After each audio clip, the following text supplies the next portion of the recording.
Здравейте с видеото на Smartphone BG, аз съм Георги и днес ще ви покажа Samsung Galaxy Note 4, последният флагман на компанията, който заедно с Galaxy S5 трябва да е основно оръжие на компанията във високия ценови клас. Galaxy Note 4 е представителят с по-просторен дисплей, осигуряващ на потребителя функционалност и удобство при изпълнението на редица задачи, за което на помощ идва и традиционно добрият стилус. Ще започна обаче с дизайна и изработката. В новите серии смартфони на Samsung вече виждаме присъствие на метал. Радостта ми обаче беше сравнително кратка, защото металът съставя единствено частта с рамката около дисплея. Да, рамката около дисплея вече е метална и много красива, полирана и с приятно скосени ръбове. Все пак капакът на батерията е запазен от традиционната пластмаса на компанията с традиционно гъвкавото си естество.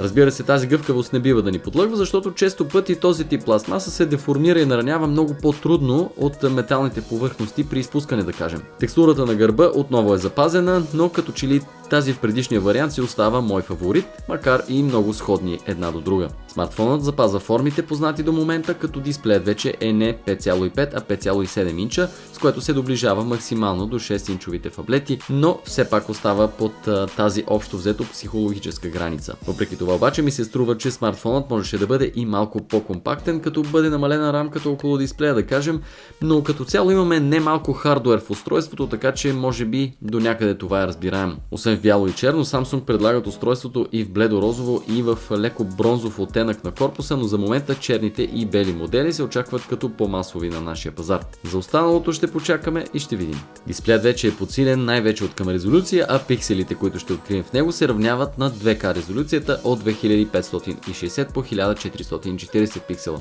Отново технологията е Super AMOLED, която освен великолепни цветове носи и енергоефективност на дисплея. Така че качествата на дисплея са запазени, като вече и гъстотата на пикселите е увеличена. Допълнително те биват защитени от Corning Gorilla Glass 3 стъкло. Galaxy Note 4 е задвижван по традиция от две различни процесорни платформи в зависимост от моделите. Едната е базирана на последните разработки на Qualcomm и техния Snapdragon, а другата е собственост на Samsung.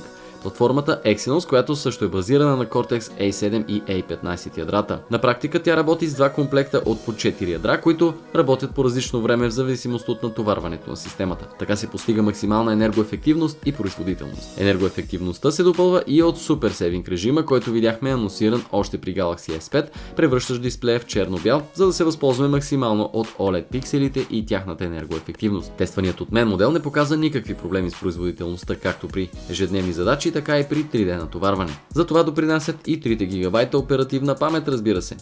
Паметта за данни пък е 32 ГБ стартово, като може да добавите в слота за карта памет до 128 допълнително. Note 4 пък получава и някои от екстрите, които видяхме и в Samsung Galaxy S5. Четец на пръстови отпечатъци и сензор за пулс точно под задната камера. Не е излишно да мерим пулса си, когато сме в различни състояния, като по-сериозно натоварване, да кажем, но от друга страна ми се струва, че четецът на пръстови отпечатъци трябва да бъде далеч по-оптимизиран. Определено имам претенции към коректната му и бърза работа.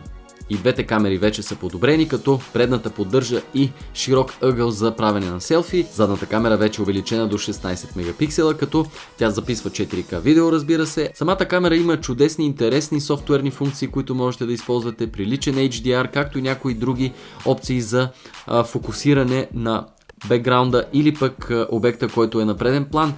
Аз обаче имам някои забележки към цветовото възпроизвеждане при снимките, така че може би фаворит в този клас остава, за мен поне, камерата на Lenovo Z2 Vibe Pro. Разбира се, време е да споменем и стилусът, който не само е запазен, но и подобрен като качества, с по-добри нива на чувствителност при натиск на дисплея и разбира се остава верен помощник при редица задачи, сред които ще намерите опциите за мултитаскинг, размеряване на прозорци на екрана или просто при водене на бележки, които отново са запазени като различни опции. Приятно впечатление прави сигнализацията от телефона, когато стилусът е изваден, а вие се запътите на някъде без него. Note 4 ще ви извести и ще напомни, че забравяте нещо важно, което не си е на мястото в момента. Софтуерът KitKat 4.4.4. Последната към момента версия, която може да използвате, ако решите да се спрете на този смартфон. На финала съм длъжен да бъда честен. Galaxy Note 4 е много добър смартфон. Красив, бърз и удобен в множество ситуации. Все пак обаче имах някои по-големи очаквания от него, може би по отношение на дизайна и някои софтуерни функционалности. Разбира се, това е моя лична претенция, но все си мисля, че срещу високия клас и цена на този смартфон можеше да получим нещо още малко в добавка. Всъщност, най-добре е да оставя крайния извод за вас. За да е още по-обективно от цялостното ви мнение за смартфона, прочетете ревюто ни на News Smartphone.bg с подробните му тестове и вижте повече за модела на Smartphone.bg. Чао и до нови срещи!